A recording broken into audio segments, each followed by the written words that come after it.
Seorang ayah di Dairi, Sumatera Utara menitipkan sang buah hati kepada kekasihnya dengan harapan diperlakukan dengan baik. Namun yang dialami balita RS sungguh di luar nalar manusiawi. Tubuh ringkihnya membiru akibat perlakuan kasar pacar ayahnya. Penganiayaan berat dilakukan bakal calon ibunya itu saat ayah korban bekerja.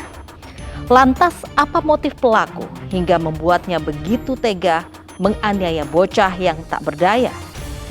Selain kasus penganiayaan balita selama 1 jam ke depan, Realita juga akan menghadirkan berita-berita kriminal pilihan.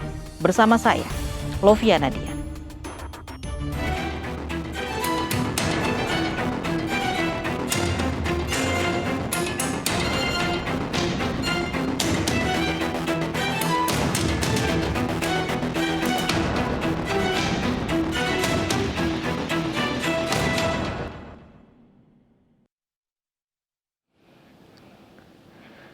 Pelaku pembunuhan bos toko kasur di Nganjuk, Jawa Timur ditangkap. Lantaran sakit hati dan gaji tak kunjung dibayar, pelaku yang merupakan sopir korban tega membunuh bosnya. Pria berusia 28 tahun ini diperiksa intensif oleh petugas Satreskrim Polres Nganjuk. Diduga telah membunuh bosnya. MYS ditangkap di rumahnya di Kecamatan Tanjung Anom, Nganjuk. MYS merupakan sopir korban, tega mengakhiri hidup bosnya. Pelaku sakit hati lantaran sering dimarahi dan gajinya tak dibayar korban. Pelaku membunuh korban dengan senjata tajam di tempat persewaan garasi mobil. Usai membunuh, pelaku mencuri harta korban diantaranya laptop, ponsel, dan uang tunai 6 juta rupiah. Mobil pick-up korban pun dibawa kabur dan dijual kepada seorang penadah di Blitar seharga 14 juta rupiah. Atas perbuatannya, pelaku dijerat pasal pembunuhan berencana dengan ancaman 15 tahun penjara. Yaitu adanya rasa sakit hati, ingin balas dendam karena perlakuan dari korban yang kurang kooperatif lah ya, atau sering memarah-marahi korban, kemudian sering menyuruh korban bekerja sampai larut malam, kemudian bahkan ada beberapa kewajiban korban seperti membayar gaji dan sejenisnya itu tidak dipenuhi oleh korban, sehingga korban pelaku merasa sakit hati. Warga sekitar Jalan Dr. Sutomo, Kelurahan Payaman, Kecamatan Nganjuk gempar dengan tewasnya seorang pria. Korban bernama Bobby Yong diketahui sebagai pemilik toko kasur di Nganjuk. Jasad korban ditemukan di tempat persewaan garasi mobil. Korban dibunuh pelaku di tempat persewaan garasi mobil. Sebelum kejadian, pelaku dan korban memarkirkan kendaraan di garasi ini. Saat itulah korban membunuh dengan senjata tajam yang dibeli secara online. Jasad korban dibawa ke Rumah Sakit Bayangkara Nganjuk. Calon pengantin pria di Ogan Ilir, Sumatera Selatan meregang nyawa di tangan tetangganya. Bapak korban juga mengalami luka sabetan senjata tajam. Belum diketahui motif duel maut antara tetangga tersebut, namun sebelum terjadi pembunuhan, kedua belah pihak terlibat cekcok.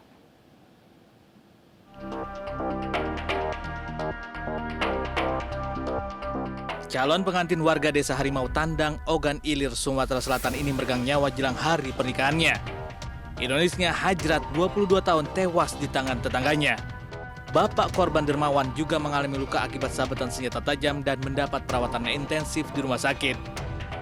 Konflik antar tetangga ini baru diketahui warga sekitar saat mendengar teriakan minta tolong korban sebelum tewas. Diduga antar Hajrat dan bapaknya sempat terlibat cekcok dengan Solah sebelum terjadi penganiayaan. Namun motif perseteruan belum diketahui.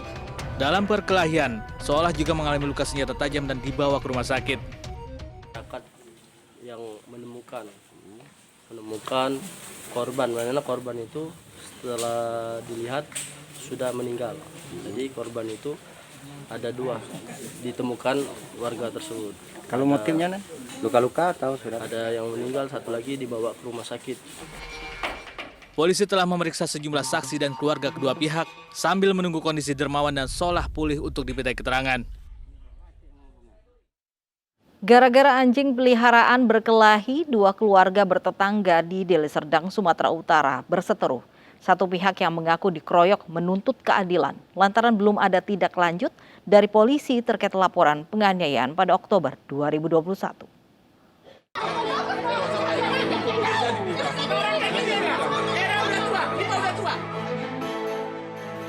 Inilah video saat dua keluarga bertetangga di Jalan Kelapa Kemiri, ujung Tanjung Gusta, Kecamatan Sunggal, Kabupaten Deli Serdang, Sumatera Utara, saling maki dengan kata-kata kasar.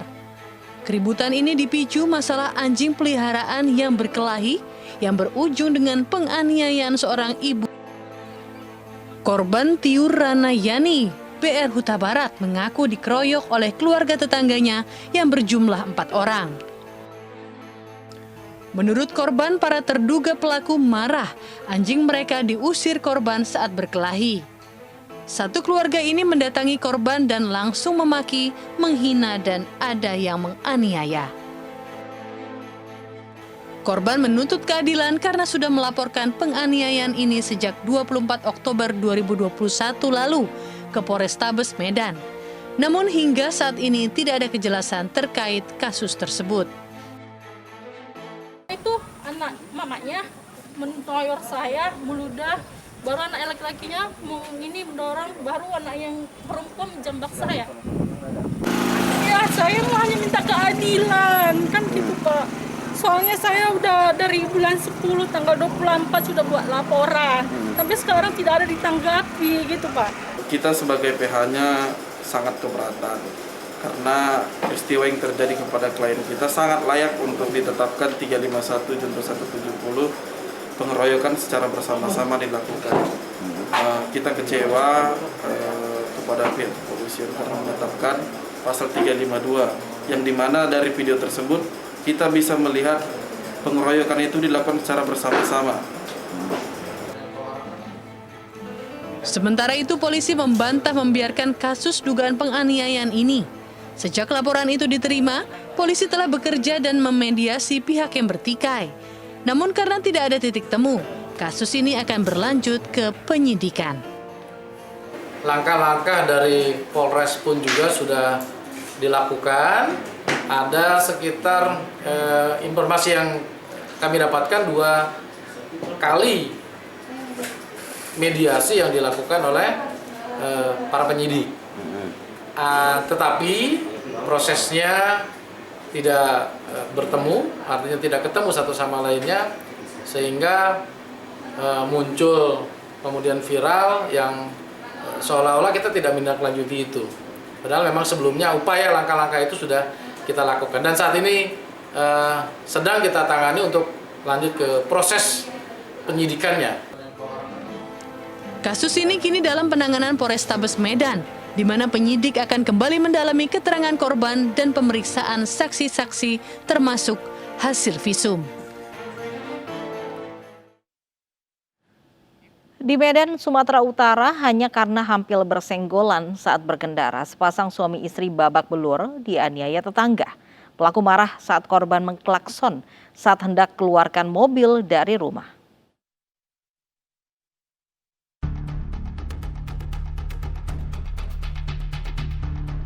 Pasangan suami istri Darwin Tanadi dan Agustina, warga Komplek Ivori lingkungan 3 Medan Deli, Kota Medan, Sumatera Utara ini mengalami luka serius di kepala dan tangannya usai dianiaya tetangganya sendiri. Penganiayaan berawal saat korban mengendari mobil, mengklakson mobil pelaku yang hendak keluar dari halaman rumah. Pelaku yang tidak terima terlibat cekcok dan berakhir penganiayaan. Bahkan istri korban yang mencoba melerai ikut dianiaya pelaku hingga mengalami luka berat. Masalah permasalahan orang itu cekcok-cekcok kita kan nggak tahu. Terakhir sampai kejadian sampai masuk rumah sakit.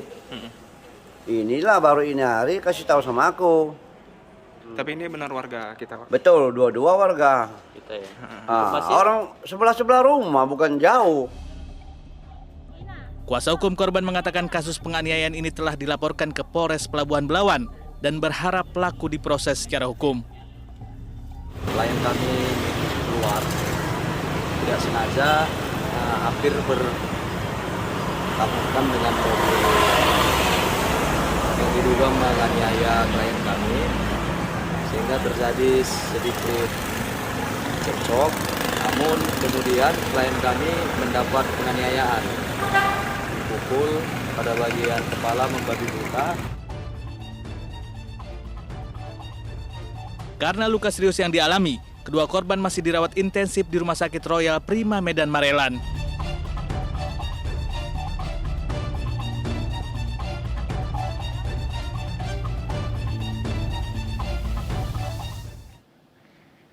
Seorang ibu di Kediri, Jawa Timur diringkus polisi karena menganiaya anak tetangganya yang masih di bawah umur.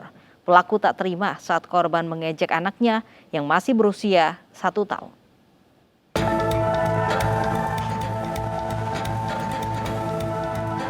SE 22 tahun menjalani pemeriksaan di unit PPA Polres Kediri Kota, Jawa Timur.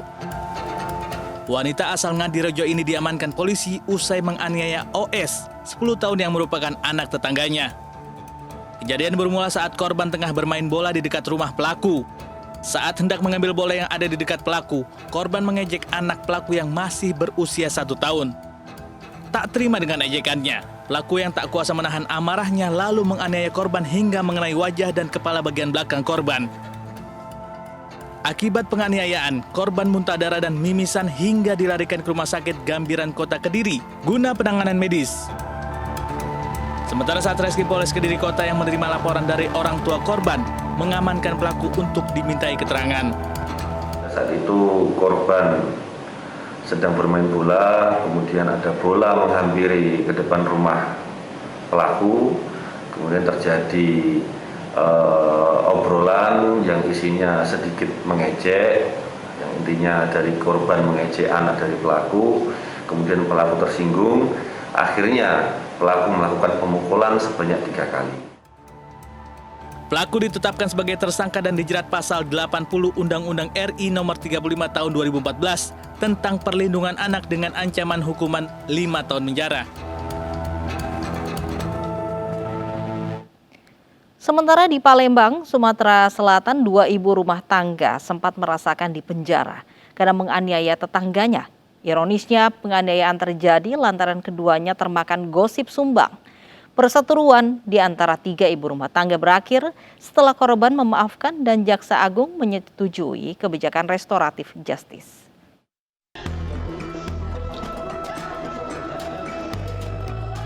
Isak tangis pecah saat kedua ibu rumah tangga warga Kelurahan Bukit Lama, Palembang akan menghirup udara bebas. Kasus yang menjerat Desi Anggraini 32 tahun dan Rafika Hairunia 29 tahun dihentikan. Kedua IRT ini dimaafkan oleh seorang wanita bernama Nur Hikmah. Jaksa Agung telah menyetujui permohonan penghentian penuntutan berdasarkan keadilan restoratif dari Kejaksaan Negeri Palembang atas nama Desi Anggraini dan Rafika Hairunia tersangka kasus penganiayaan. Keduanya telah memenuhi persyaratan sesuai yang diamanatkan dalam prosedur RJ. Yakni ada perdamaian kedua belah pihak, ancaman hukuman di bawah 5 tahun, serta keduanya memiliki balita butuh asuhan ibunya. Kasus penganiayaan yang menjerat Desi dan Rafika berasal dari gosip, cekcok mulut, hingga penganiayaan terhadap Nur Hikmah. Akibatnya, kedua IRT ditangkap polisi. Ini Kejaksaan Negeri Palembang memberikan surat ketetapan pemberhentian penuntutan atas perkara penganiayaan yang dilakukan oleh saudara Desi dan Rafika. Senangnya di mana yuk? Di stop, senang di stop sih perkaranya.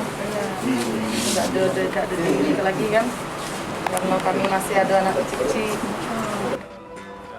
Namun, bila kedua IRT itu mengulangi perbuatannya terhadap korban, akan diproses kembali dengan perkara yang baru.